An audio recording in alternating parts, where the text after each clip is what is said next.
19च्या विधानसभेच्या निवडणुकीत महाराष्ट्रामध्ये भारतीय जनता पार्टी शिवसेना युतीगा 2,30,58,525 मतं देत 5 वर्षाच्या भारतीय जनता पार्टी शिवसेना युतीच्या कारभारावर भारतीय जनता पार्टी शिवसेना युतीच्या प्रामाणिकतेवर शिक्कामोर्तब करत 161 विधानसभा क्षेत्रामध्ये बहुमतानी शिवसेना भारतीय जनता पार्टीच्या युतीला जनतेने मतरूपी आशीर्वाद देत सरकार चालवण्याच्या दृष्टीने लोकशाहीच्या मार्गाने शिक्कामोर्तब केलं।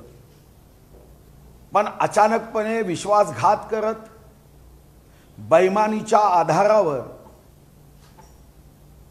महाराष्ट्र शिव आघाडी, महाशिव आघाडी आणि नंतर महाविकास आघाडीवर येऊन काँग्रेस, राष्ट्रवादी व शिवसेनेनी लोकशाहीचा व मतदारांची थट्टा करत महाविकास आघाडीच्या नावाने जनतेच्या हितासाठी आम्ही राज्यकारभार करू आश्वस्त करत सरकार निर्माण केलं। स्वातंत्र्यानंतर अनेकदा अनेक राज्यात, देशात, संसदेत, विधानसभेत एका राजकीय पक्षाने दुसऱ्या राजकीय पक्षावर आरोप प्रत्यारोप असं सत्र बघितलं। कधी यामध्ये सत्यता असायची, कदाचित पुराव्या विना काही आरोप केले जायचे, काही आरोप राजकीय स्वार्थाने केले जायचे। पण महाराष्ट्रामध्ये काही महिन्यापासून जे घडतंय हे महाराष्ट्राच्या सन्मानाच्या धिंडवडे काढणाऱ्या घटना आहेत। छत्रपती शिवाजी महाराजांचा महाराष्ट्र, विश्वरत्न भारतरत्न महामानव डॉक्टर बाबासाहेब आंबेडकरांनी या देशाला घटना समर्पित केली। विश्वरत्न बाबासाहेब आंबेडकरांच्या घटनेचा याच महाराष्ट्रामध्ये अनादर होतोय। हा या देशातला एका पोलीस आयुक्तांनी 32 वर्ष महाराष्ट्र पोलिसाची सेवा केली। आज या महाराष्ट्राच्या गृहरक्षक दलाचे प्रमुख म्हणून याच सरकारने त्यांची नियुक्ती केली। त्या पोलीस विभागाची 32 वर्ष सेवा करणाऱ्या आयुक्तांनी एक गंभीर आरोप, ज्या आरोपाची शहानिशा करत, ज्या आरोपाच्या संदर्भात उच्च न्यायालयाच्या न्यायाधीशांच्या माध्यमातून सुप्रीम कोर्टाच्या निरीक्षणाच्या द्वारे किंवा सीबीआयच्या माध्यमातून चौकशी करणं अतिशय गरजेचं आहे। हा एखाद्या टेंडरचा घोटाळा नाही, टेंडरचा घोटाळा हे तर पाप आहेच, पण ज्या ठिकाणी असा गंभीर स्वरूपाचा आरोप होतो की एक पोलीस आयुक्त पोलीस महासंचालकाच्या दर्जाचा गृहमंत्री महिन्याला 100 कोटी रुपयाची खंडणी वसूल करायला सांगतात। या आरोपाची तथ्यता तपासण्यासाठी उच्चस्तरीय चौकशीची आवश्यकता आहे। भारतीय जनता पार्टीची पहिली मागणी आहे की महामहिम राज्यपाल महोदय हे या राज्याचे घटनात्मक प्रमुख आहेत। विश्वरत्न भारतरत्न महामानव डॉक्टर बाबासाहेब आंबेडकरांच्या घटनेनुसार राज्य सरकार घटनेनुसार कृती करण्यामध्ये असमर्थ असेल तर यावर सत्य माहिती राष्ट्रपती महोदयांपर्यंत राज्यपाल महोदयांनी पोहोचवण्याची आवश्यकता ही संविधानामध्ये विधित केली आहे। परवा आम्ही महामहिम राज्यपाल महोदयांना भेटायला जाणार आहोत, मागणी करणार आहोत की महामहिम राज्यपाल महोदयांनी या राज्यामध्ये होणाऱ्या घटनेचा, या राज्यामध्ये होणाऱ्या प्रसंगाचा अहवाल हा राष्ट्रपती महोदयांना पाठवण्याची आवश्यकता आहे. या गंभीर घटनेवर या राज्याचे वास्तविक प्रमुख म्हणून ज्यांचा घटनेत उल्लेख केलाय, माननीय मुख्यमंत्री महोदय, अपेक्षा ही होती की फक्त परमवीर सिंग यांनी एक पत्र लिहिलं नाही, त्या पत्रामध्ये परमवीर सिंगांनी अतिशय स्पष्ट काही उल्लेख केले की मी हे पत्र लिहिण्याच्या अगोदर या संदर्भातली माहिती वर्षा या मुख्यमंत्री महोदयांच्या तथाकथित निवासस्थानात, मी तथाकथित शब्द यासाठी वापरतो की पहिल्यांदा महाराष्ट्राच्या निर्मितीनंतर या वास्तूमध्ये मुख्यमंत्री निवास करत नाही, या तथाकथित निवासस्थानात श्री पोलीस आयुक्त परमवीर सिंग यांनी मी ही गोष्ट तुमच्या कानावर टाकली असा पत्रामध्ये उल्लेख केलाय.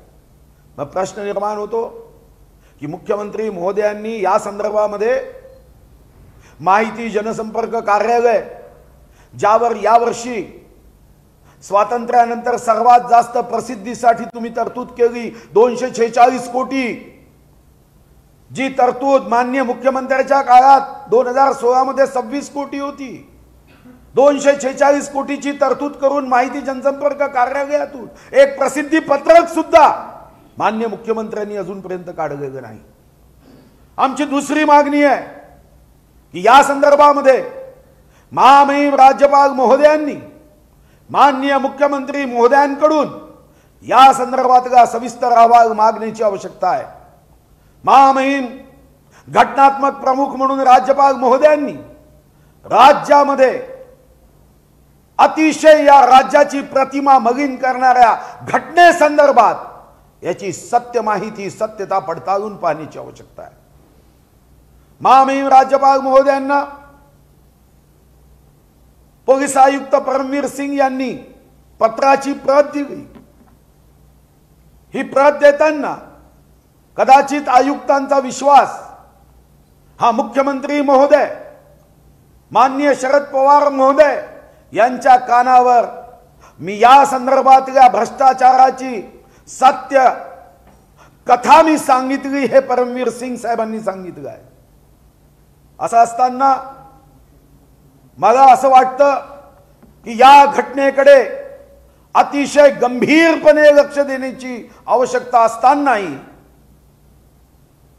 अतिशय सहजपणे या प्रकरणाला घेतल्या जात आहे. पोलीस यंत्रणा, जर एकदा पोलीस यंत्रणा ही डिमोरलाइज झाली, त्याचं मनोबल खच्चीकरण झालं, तर कायदा सुव्यवस्थेचं संरक्षण करणं हे अतिशय कठीण होण्याची शक्यता आहे. जो आरोप परमवीर सिंगांनी पत्रात केला, या पत्रासोबत त्यांनी व्हॉट्सअप चॅट सुद्धा पाठवलं.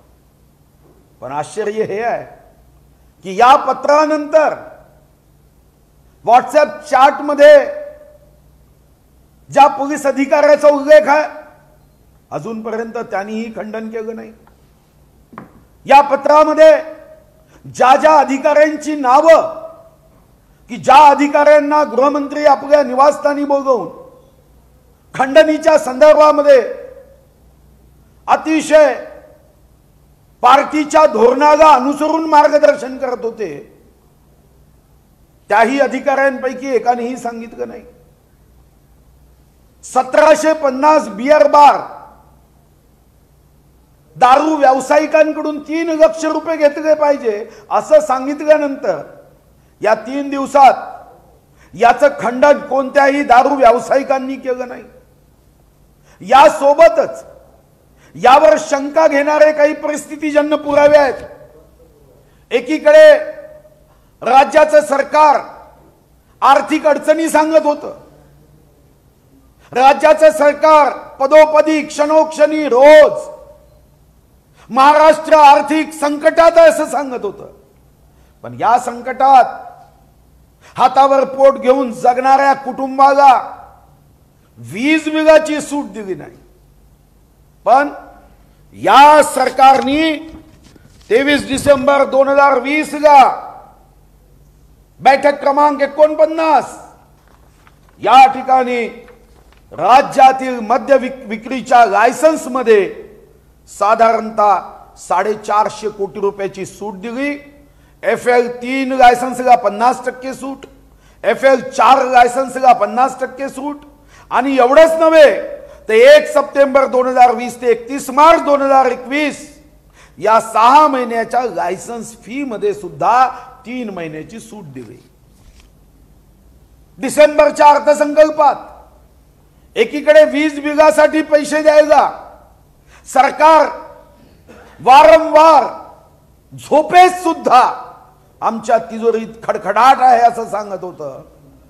पण वाईन प्रोत्साहन योजना जी 2-3 वर्षापासून वाईन प्रोत्साहन योजनेला अनुदान दिलं नव्हतं, त्या योजनेसाठी डिसेंबरच्या बजेटमध्ये मात्र तरतूद केली. पिओ वाईन रहेगा महाराष्ट्र फाईन अशा पद्धतीने या राज्यामध्ये दारू दुकानदारावर एवढं विशेष प्रेम दाखवण्याच्या शृंखलेची कडी कुठे या ठिकाणी या खंडणीशी जोडल्या जाते का, हाही तपासाचा एक महत्वपूर्ण भाग आहे. जे काँग्रेस राष्ट्रवादीचे नेते मुंबईच्या पोलिसांसाठी विधानसभेत सन्माननीय विरोधी पक्षनेते देवेंद्र फडणवीसांनी सचिन वाझेच्या काळ्या कर्तुतीबद्दल माहिती दिली, तेव्हा हे नेते वकीलपत्र घेऊन सचिन वाझेचं त्या ठिकाणी एक दिवस जनतेच्या प्रश्नासाठी विधानसभेने कामकाज करावं. पण यांनी आपल्या पदाचा सत्तेचा कवच कुंडल हे सचिन वाझेच्या संदर्भामध्ये हे कवच कुंडल सचिन वाझेच्या अवतीभोवती निर्माण करण्याचा प्रयत्न केला. आणि ही सुद्धा एक शंका आहे. खरं तर काल राष्ट्रवादीचे नेते शरद पवार साहेबांनी या संदर्भामध्ये काही भाष्य केलं. हे आश्चर्य आहे. अशा अनेक घटना असतात की ज्याची वाच्यता उशिरा होते आणि या घटनांचा तपशील जर आपल्याला किंवा महाराष्ट्राला वाचायचा असेल तर शरद पवार साहेबांचे राजकीय आत्मचरित्र आहे. लोक माझे सांगाती, राजहंस प्रकाशन, सदानंद बोरसे. शरद पवार साहेबांनी जुन्या घटना 10 वर्षाच्या अगोदर ज्या सांगायच्या त्या या पुस्तकामध्ये का सांगितल्यात? म्हणजे आपण 10 वर्षाच्या अगोदर न बोलता आत्मचरित्रात लोक माझे सांगाती हे 10 वर्षांनी त्या घटना उल्लेख करतात. मग एखाद्या पोलीस आयुक्तांनी पदावर बदली केल्यानंतर एखादी माहिती दिली तर त्याला इतक्या सहजपणे घेणं हे राज्याच्या हिताचं नाही. याला गंभीरपणे घेण्याची आवश्यकता आहे. हा राजकारणाच्या आखाड्याचा मुद्दा नाही. ज्या मुंबई पोलिसाबद्दल तुम्ही आम्ही सर्वांनी स्कॉटलँड यार्डची तुलना केली, त्याला खंडणी यार्डामध्ये बदलवण्याची प्रयत्न जर कोणी करत असेल तर हा आपल्याला ठेचून काढला पाहिजे. एक नवीन पद्धत राज्यातल्या नेत्यांमध्ये काही सुरू झाली की तुम्ही हे केलं म्हणून आम्ही हे करतो. हे तर्कशून्य, तर्कहीन असेही काही गोष्टी सांगितल्या गेल्या. या प्रकरणाकडे गंभीरपणे पाहत महामहिम राज्यपाल महोदयांना आम्ही आग्रहाची विनंती करतोय, भेटीची वेळ मागतोय. 24 तारखेला आमचा प्रयत्न आहे की महामहिम राज्यपाल महोदयांनी आम्हाला भेट द्यावी. पण या भेटीसोबत आपल्या माध्यमातून मी महाराष्ट्राच्या तमाम प्रशासकीय पोलीस अधिकाऱ्यांना आवाहन करतो की ही संकटाची घडी आहे. तुमचं माझं सर्वांचं महाराष्ट्रावर प्रेम आहे. आज एक घटना बाहेर आली. कदाचित अनेक अधिकारी असे असतील की जे अधिकारी सरकारच्या भीतीपोटी माहिती देण्यामध्ये मागे पुढे पाहत असतील. महामहिम राज्यपाल महोदयांना या महाराष्ट्राच्या सर्व अधिकाऱ्यांनी जर त्यांच्या विभागातले मंत्री चुकीचे कार्य सांगत असतील, भ्रष्टाचाराच्या संदर्भामध्ये दबाव आणत असतील, तर आता महाराष्ट्राच्या या साऱ्या वातावरणामध्ये अधिकाऱ्यांनी पुढे येत महामहिम राज्यपाल महोदयांना त्यांच्या ऑडिओ क्लिप्स, त्यांच्या संदर्भातले लेखी पुरावे, त्यांच्या संदर्भामध्ये असणारी माहिती ही महामहिम राज्यपाल यांच्यापर्यंत पोहोचवण्याची आवश्यकता आहे. कारण महामहिम राज्यपाल महोदय हे विश्वरत्न, भारतरत्न महामानव बाबासाहेब आंबेडकर यांच्या या देशाला लोकार्पित केलेल्या, समर्पित केलेल्या घटनेचे घटना प्रमुख आहेत. मी महाराष्ट्राच्या सर्व अधिकाऱ्यांना आवाहन करतो की कोणत्याही मंत्र्याच्या, कोणत्याही नेत्याच्या दबावात न येता सत्यमेव जयते सत्याची कास धरून महामहिम राज्यपाल महोदयांकडे आपण या साऱ्या तक्रारी या पाठवण्याची आता वेळ आली आहे.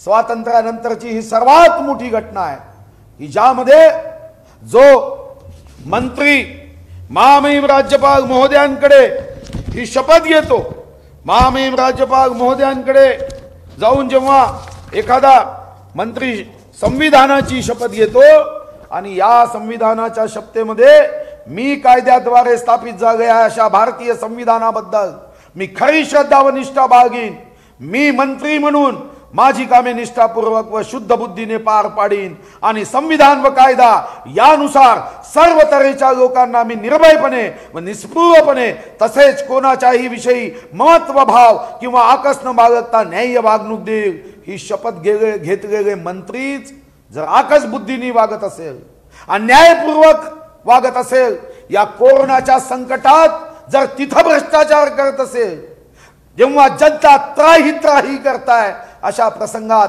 वीज बिलात सूट देत नसतील, मंत्री आपला अवैधपणे विमान प्रवास करून त्या प्रवासाची बिल वीज ग्राहकांवर लावत असतील, शेतकऱ्यांच्या संदर्भात 50,000 रुपये ज्यांच्या कर्जमुक्तीला संदर्भात देऊ असं सांगून अजूनपर्यंत वाटाणाच्या अक्षता ज्यांनी दिल्या असतील, या राज्यामध्ये या सरकारने आपल्या अधिकाराचा उपयोग सुडासाठी केला असतील, विरोधी पक्षाला संपवण्यासाठी केला असेल.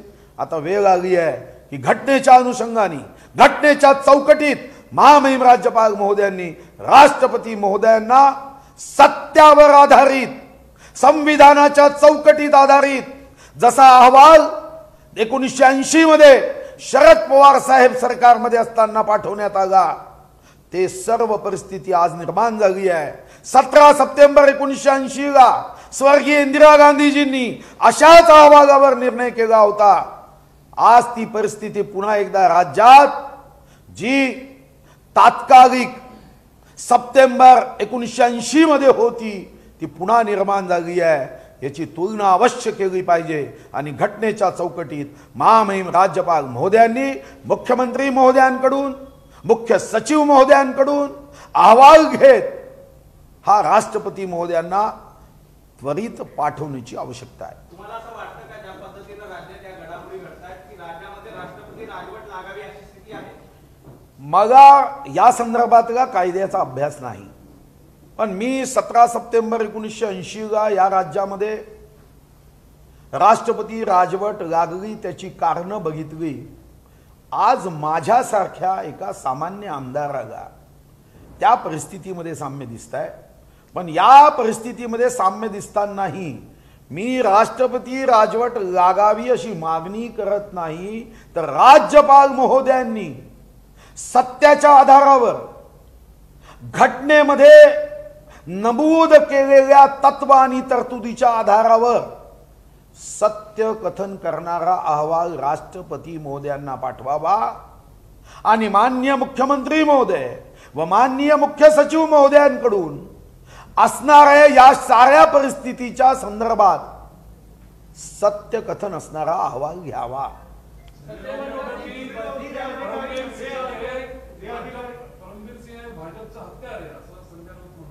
मला असं वाटतं की इतक्या गंभीर प्रसंगाला राजकारणाचं रूप न देता अपेक्षा ही आहे की आतंकवाद आणि दहशतवादावर अभ्यास करणाऱ्या जगातल्या साऱ्या आतंकवादी किंवा दहशतवादी संघटनेचा अभ्यास करणाऱ्या तज्ज्ञांनी एका वाक्यात सांगितलं की आतंकवाद व दहशतवाद तिथंच फोपावतो जिथं भ्रष्टाचार हा पराकोटीला पोचतो।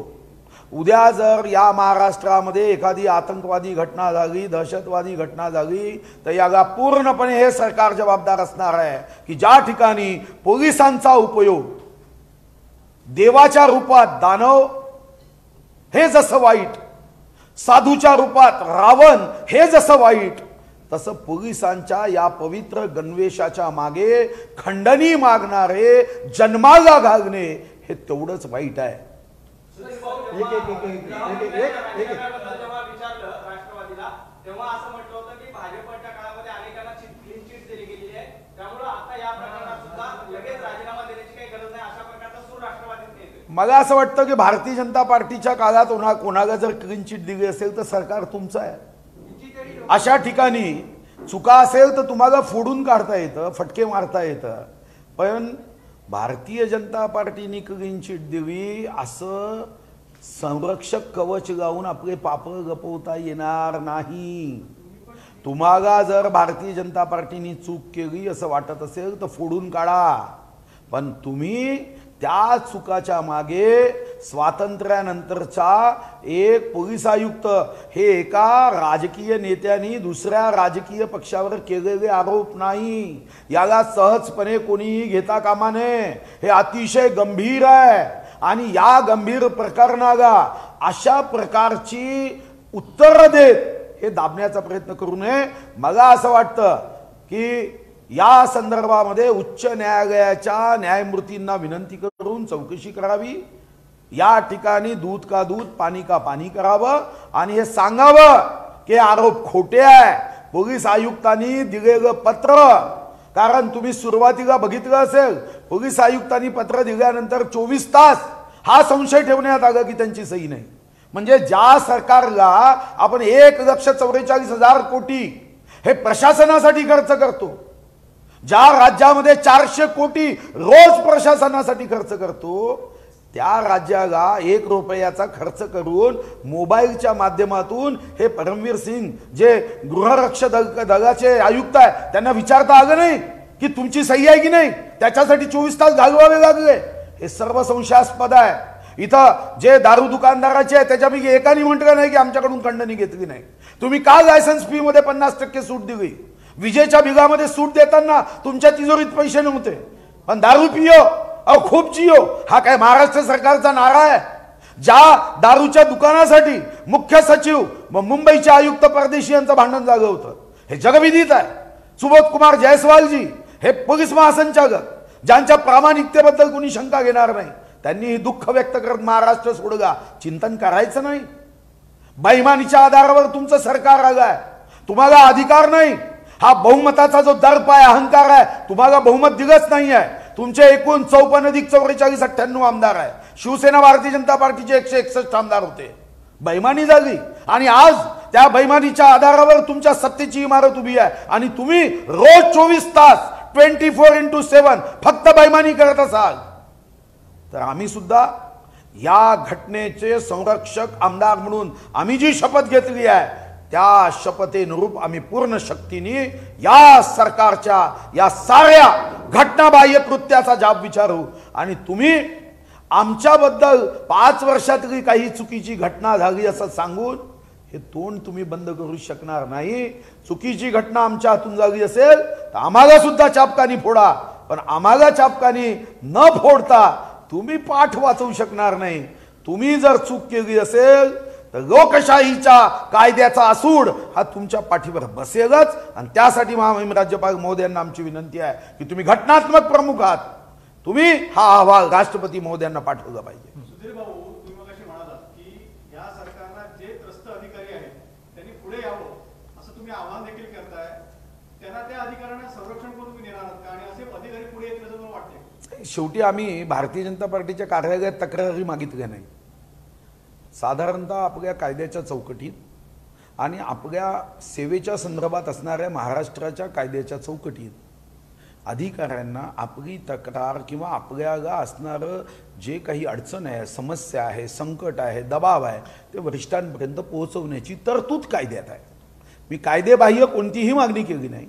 मी आवाहन करतोय की जे सन्माननीय मनसेचे नेते राज ठाकरे साहेबांनी एका गोष्टीकडे जे लक्ष वेधलं ते मी अधोरेखांकित करतोय की एका आयुक्ताच्या पत्राच्या संदर्भात अशा घटना अजून किती ठिकाणी झाल्या असाव्यात. तर एखाद्या ठिकाणचा जिल्हाधिकारी असेल, एखाद्या ठिकाणी मंत्रालयातले सचिव असेल, तुमचा पगार हा जनतेच्या परिश्रमाच्या श्रमाच्या करातून होतो. तुम्ही सरकारला बांधील नाही, तुम्ही घटनेला बांधीलात, तुम्ही जनहिताला बांधीलात आणि कायद्याच्या चौकटीत तुम्ही तुमची तक्रार ही राज्यपाल महोदयांपर्यंत पोहोचवू शकता. मी महामहिम राज्यपाल महोदयांना आम्ही वेळ मागणार आहोत. चंद्रकांत दादा पाटील यांच्या नेतृत्वात आम्ही जाणार आहोत आणि त्यांना विनंती करणार आहोत की तुम्ही घटना प्रमुख आहात. जेव्हा संशयाची सुई या मंत्रालयाकडे गेली आहे तेव्हा राजभवन हे घटना भवन म्हणून काम करणार असावं आणि यासाठी तुम्ही अशा पद्धतीने व्यवस्था निर्माण करा की या ठिकाणी असणाऱ्या अधिकाऱ्यांना निनावी रूपाने सुद्धा कोणतंही नाव पत्ता न टाकता पण पुराव्यासहित ऑडिओ क्लिप सहित तुमच्यापर्यंत माहिती पोहोचवता यावी आणि यावर सुद्धा अहवाल व्हावा. कारण या ऑडिओ क्लिप जर आम्हाला पाठवल्या तर एका राजकीय पक्षाने हा आरोप केला असं होईल. या ऑडिओ क्लिप्स या निश्चितपणे राजभवनात जाव्यात. राजभवनामध्ये शेवटी आपलेच अधिकारी IAS तिथं आहेत, IPS अधिकारी आहे, त्यांनी विश्लेषण करावं. कारण राज्यातून मोठ्या प्रमाणावर अधिकारी ही माहिती देत आहेत की त्यांना कोणत्या पद्धतीने दबावामध्ये काम करावं लागतं, कोणत्या पद्धतीने अशा पद्धतीने त्यांचा सूड उगवला जातो. बदल्यांसाठी कोविडमध्ये सुद्धा ज्या पद्धतीने बदल्यांचा व्यवसाय तेजीमध्ये आला, कोविडमध्ये आवश्यक अनिवार्य बदल्या कराव्याच्या होत्या पण तेव्हाही जनतेचे 250 कोटी रुपये मातीत टाकले आणि बदल्या केल्या. या सर्वाची कडी शृंखला कुठं जोडल्या जाते का हे तपासावं लागेल. भाऊ, तुम्ही वारंवार एका ऑडिओ क्लिपचा उल्लेख करताय. त्या ऑडिओ क्लिप पोलीस अधिकाऱ्यांकडे काही मंत्र्यांच्या विरोधात आहे असं तुम्हाला वाटतं आणि त्या पाठवल्या पाहिजे असं वाटतं तुम्हाला? मला काय वाटतं हे जास्त महत्त्वाचं नाही. मी एक राजकीय कार्यकर्ता आहे. माझ्या हातून बोलताना कुठेही स्वार्थ राजकारण येता कामा नये. मी हेच आवाहन करतोय की अशा प्रसंगात जनतेने पुढे येण्याची आवश्यकता आहे. हे छत्रपती शिवाजी महाराजांचं राज्य आहे आणि अशा प्रसंगात बेडरपणे पण कायद्याच्या चौकटीत, मी कायद्याचं उल्लंघन करा असं कधीही सांगणार नाही कारण मी 26 वर्षापासून विधानसभा सदस्य आहे. कायद्याच्या चौकटीत या महाराष्ट्राला वाचवण्यासाठी महाराष्ट्राचा हा 4थ्या स्टेजवर गेलेला भ्रष्टाचार, या भ्रष्टाचारावर आपण नियंत्रण आणण्यासाठी आता अधिकाऱ्यांनी याची माहिती आवश्यक असेल तिथं नावासहित, आवश्यक किंवा भीती वाटत असेल तर बिना नावानी पण पुराव्यासहित हे महामहिम राज्यपालांकडे पोहोचवण्याची आवश्यकता आहे. कारण अनेक अधिकारी आम्हाला फोनवर माहिती देण्याचा प्रयत्न करतात आणि मी सांगतो की आम्हाला माहिती देऊ नका. कारण घटनेमध्ये, संविधानामध्ये ही माहिती आम्हाला घेण्याच्या ऐवजी तुम्ही ही माहिती राज्यपाल महोदयांना द्या. समीर क्लास प्रश्न असा आहे की संजय राऊत यांनी सकाळी सांगितलं की राज्यामध्ये राष्ट्रपती राजवट लावण्याचा प्रश्न इतर काही परिस्थिती नाही, उलट पक्षी केंद्र सरकार बरखास्त करावा. कारण ते केंद्र सरकार राज्यांच्या अधिकारांवर अतिक्रमण करतात. मला असं वाटतं की राष्ट्रपती राजवट लावण्याच्या संदर्भात हा निर्णय घेण्याचा अधिकार ना सुधीर मुनगंटीवारला आहे, ना देवेंद्रजी फडणवीसांना आहे, ना संजय राऊत साहेबांना आहे. हा पूर्णपणे अधिकार राष्ट्रपतींना आहे. महामहिम राज्यपाल महोदयांनी घटनेच्या चौकटीत राहून अहवाल द्यावा लागतो आणि म्हणून हा काही अधिकार किंवा आमची मागणी राष्ट्रपती राजवटीच्या संदर्भात मी बोललो नाही. पण अहवाल दिला पाहिजे ही घटनेची चौकट आहे आणि राष्ट्रपतींनी कायद्याच्या चौकटीमध्ये, संविधानाच्या तरतुदीमध्ये या अहवालाला तपासलं पाहिजे. जर कायद्याच्या बाह्य वर्तन सरकारने केलं नसेल, जर 100 कोटीची खंडणी मागितली नसेल आता ही खंडणी महिन्यागा तर वर्षागा किती हा हिशोब जर लोक विचारत नसतील आणि या संदर्भामध्ये का वाचवलं जातं? गुन्हा मोठा आहे, आरोप मोठा आहे, हा खोटा की खरा हे जर मीच माझ्या चुकीचा वकील आहे, मीच माझ्या चुकीचा न्यायाधीश आहो असं होता कामा नये. शेवटी ज्याच्यावर आरोप होतो जगामध्ये महात्मा गांधीजींचा आणि लालकृष्ण अडवाणी यांचा अपवाद जर सोडला तर कोणीही या संदर्भामध्ये कधीही स्वतःच वकील झालेले नाही. हे दुसऱ्यांना या संदर्भातली चौकशी करायला सांगितली जाते. हिरेन वाजेच्या प्रकरणात काय झालं? देवेंद्र फडणवीस साहेबांनी जेव्हा इतके माहिती दिली, काय केलं आपण? काय म्हणाले? CDR आहे पोलिसांना द्या. मग तुमच्याकडे देवेंद्र फडणवीस दिल्लीत गेल्यावर परमवीर सिंगांना पत्र लिहिलं, हा पुरावा आहे, मग तुमची चौकशी करायची का? आपण काय बोलतोय? शेवटी आरोप झाला तर त्याचं तथ्य हे कोणी विरोधी पक्षाचा आमदाराकडे थोडी काही 18 लक्ष कर्मचारी आहे, विरोधी पक्षाकडे पोलीस यंत्रणा आहे. तुमचं काम आहे की तुम्ही याची चौकशी केली पाहिजे. या संदर्भामध्ये तातडीने ज्या व्हॉट्सॲपमध्ये ज्या अधिकाऱ्यांनी हा व्हॉट्सॲप केला, साधा त्यांच्याकडून तुम्ही माहिती घेत नाही, तुम्ही बार असोसिएशनकडून माहिती घेत नाही. याचा अर्थ असा आहे की दाग में कुछ काला है. असा कुणीही अधिकारी असा आरोप करताना हजारदा विचार करेल. हा आरोप केला म्हणजे काहीतरी गंभीरता आहे आणि ती गंभीरता लायसन्सची 50% फी कमी केली तिथं दिसत आहे.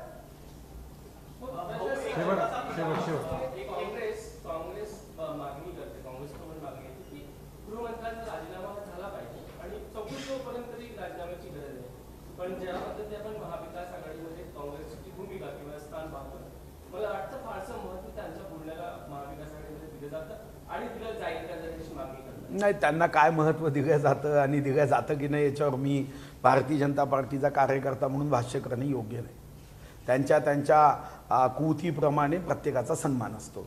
त्यांची कुवत मोठी असेल तर त्यांचा सन्मान मोठा असेल, त्याच्यावर मी काय भाष्य करणार? त्यांची कुवत सत्तेची नाही सत्तेची असेल तर त्या पद्धतीने सन्मान करेल. शेवटी यावर मी काही भाष्य करणे ही योग्य नाही. शेवटी आपापल्या पद्धतीप्रमाणे त्या त्या पक्षाचा सन्मान असतो आणि म्हणून त्यांच्यावर मग भाष्य करायचं नाही. माझं भाष्य घटनेवर आहे, माझं भाष्य संविधानाच्या चौकटीत राहून राज्य सरकारने काम करावं हे आहे. आता या संदर्भामध्ये जेव्हा ही सारी माहिती आपल्याला प्राप्त होत आहे आणि असे खरं तर मंत्रालयामध्ये मोठ्या प्रमाणावर ही कुजबूज सुरू झाली की अनेक अधिकाऱ्यांच्या मनात हे दुःख आहे. पण शेवटी या ठिकाणी आपल्यावर सूड घेऊन आपल्याला त्रास दिला जाईल त्या भीतीने ते बघायला तयार नाही. म्हणून मी आवाहन केलं की अशा अधिकाऱ्यांनी सत्यमेव जयते या आधारावर कोणत्याही राजकीय पक्षाच्या नेत्याला माहिती न देता महामहिम राज्यपाल महोदयांना पुराव्यासहित आवश्यकता असेल तर राज्यपाल महोदयांना चिठ्ठी पाठवून गुप्त की ही फाईल तुम्ही मागवा, ती फाईल मागून घेतली पाहिजे आणि त्यानुसार अहवाल राष्ट्रपती महोदयांना पाठवला पाहिजे आणि हा पूर्ण अधिकार राज्यपाल महोदयांना घटनात्मक प्रमुख म्हणून संविधानाने बहाल केला आहे. शेवटला जेव्हा गृहमंत्र्यांचे सगळं प्रकरण आलं, शरद पवारांना विचारलं तेव्हा पहिल्यांदा म्हटले की राजीनाम्या संदर्भातला निर्णय मुख्यमंत्री घेतील आणि त्याच्यानंतर काल लगेच म्हटले की या प्रकरणात राजीनाम्याची गरज नाही. मला असं वाटतं की एक गोंधळलेली स्थिती आहे. नाही, मला वाटतं की याची चौकशी करण्याची आवश्यकता आहे की गृहमंत्री महोदयांनी काही धमकी तर दिली नाही की माझा राजीनामा घेता का, मग माझा एक लेटर फॉर्म तयार आहे असं होण्याची शक्यता नाकारता येत नाही. म्हणजे हे मी जे सांगतो हे कदाचित असत्यही असू शकेल, पण असं सांगता येत नाही कारण परिस्थिती तशीच दिसत आहे. आणि त्यांनी तर धमकी नाही दिली की तुम्ही माझा राजीनामा घेता, मग मी सांगतो काय काय आहे तर. असं जर होत असेल तर हे अजून राज्यासाठी नाही. आणि एक प्रमुख विषय हा निश्चितपणे आहे की हे सरकार जे वारंवार सांगते आम्ही बहुमतात आहे, हे असं बहुमत का? तुम्हाला कोणी निवडून दिलं? आपण तर कायदा केला आहे. मध्य प्रदेशमध्ये सुद्धा ज्योतिरादित्य सिंधेंनी काँग्रेसचे आमदार भाजपमध्ये आणले तर राजीनामा दिला, पुन्हा निवडून आले. तुम्ही तर एक घटनेच्या आड लपून बैमानी करता. तुम्हाला कोणी निवडून दिलं? 2,30,58,525 मतदारांनी शिवसेना भाजपला निवडून दिलं. मग हा प्रश्न कुठं उपस्थित होतो? आमचं बहुमत आहे, तुमचं बहुमत नाही. भाऊ हिंदीमध्ये थोडक्यामध्ये हिंदीत राहू दे रे मराठी. लागणार आहे. आपने एक हाई लेवल कमेटी की जान करने की हाँ, मांग की ठीक. है. भारतीय जनता पार्टी की ओर से हम महामहिम राज्यपाल महोदय जी की परसों भेंट लेने वाले हैं. उनको समय मांगा है. महामहिम राज्यपाल महोदय ये घटनात्मक प्रमुख होते हैं. मुख्यमंत्री राज्य के वास्तविक प्रमुख होते हैं. स्वाधीनता के बाद एक राजनीतिक नेता ने दूसरे राजनीतिक नेता पे या एक राजनीतिक पार्टी ने दूसरे राजनीतिक पार्टी पे आरोप प्रत्यारोप करते हुए देश ने कई बार देखा है. कहीं पे टेंडर का घोटाला देखा है, कभी कोयला घोटाला देखा है, कभी 2G घोटाला देखा है. मगर ये बड़ा गंभीर ऐसा आरोप है कि एक पुलिस महासंचालक ये गृहमंत्री पर आरोप कर रहा है कि 100 करोड़ रुपए की खंडनी मांगी जा रही है. जब दानव देव के रूप में आते हैं, जब साधु के रूप में रावण आता है और पुलिस के रूप में खंडनी मांगने के लिए खंडनी खोर आते हैं, तो हमारे देश का संविधान को बहुत बड़ा धोखा होता है. पुलिस व्यवस्था को अगर गृहमंत्री भ्रष्ट बना रहे हैं तो दहशतवाद और आतंकवाद का ये विषारी वृक्ष ऐसे भ्रष्टाचार के भूमि पर बढ़ता है. महाराष्ट्र के जनता ने बहुत सहन किया है. इसके पहले भी आतंकवादी, दहशतवादी, नक्सलवादी हमले देखे. हमारे मुंबई के जान लगाकर जाबाज पुलिस अधिकारियों ने इस मुंबई को बचाया है. जो अपने परिवार की चिंता न करते हुए महाराष्ट्र की चिंता करते हैं, ऐसे पुलिसों को खंडनी के लिए कहना यह बहुत गंभीर आरोप है. और इसलिए हमने महामहिम राज्यपाल महोदय को हम ये मांग करने वाले हैं कि आप घटना के चौकट में संविधान के प्रावधान के तहत जो महाराष्ट्र की सत्य परिस्थिति है वो महामहिम राष्ट्रपति महोदय को अवगत कराए. महाराष्ट्र के वास्तविक प्रमुख माननीय मुख्यमंत्री जी को आप निमंत्रित करिए. अगर वो आते नहीं है तो उनसे अहवाल मांगिए. मुख्य सचिव महोदय से अहवाल मांगिए.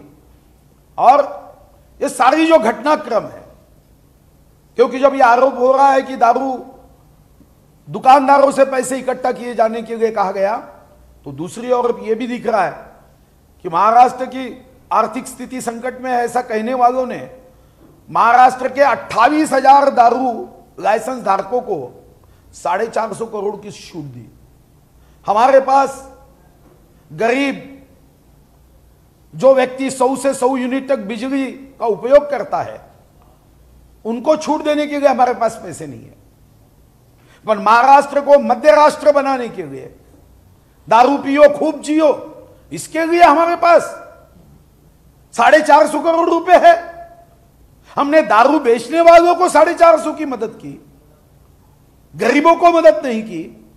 और यह सरकार ये बहुमत के आधार पे है ऐसा जो घमंड दिखाते हैं, यह घमंड पूरी तरह से झूठ है. यह सरकार, जनता ने कभी इसका चयन नहीं किया. 2019 में जब चुनाव हुए तो 161 विधानसभा में भारतीय जनता पार्टी शिवसेना के युति के उम्मीदवारों को जनता ने चुन के दिया है. कांग्रेस को 44, राष्ट्रवादी को 54. ये तो 2 आंकड़ों में सिमट के 100 के नीचे थे, मगर बेईमानी किए. और बेईमानी करते हुए इन्होंने एक राजनीतिक जिहाद करते हुए यहां पे जनता के मतों का अनादर किया, संविधान की धज्जियां उड़ाई है. सारी इलेक्शन की प्रक्रिया को हमने नजर लगवा दी है. हमारा कानून कहता है अगर बेईमानी करनी है तो इस्तीफा दो, पार्टी छोड़ना है तो इस्तीफा दो. मध्य प्रदेश में कुछ कांग्रेसियों ने भारतीय जनता पार्टी में प्रवेश किया, इस्तीफा देना पड़ा. मुझे लगता है कि अब वक्त आ गया है.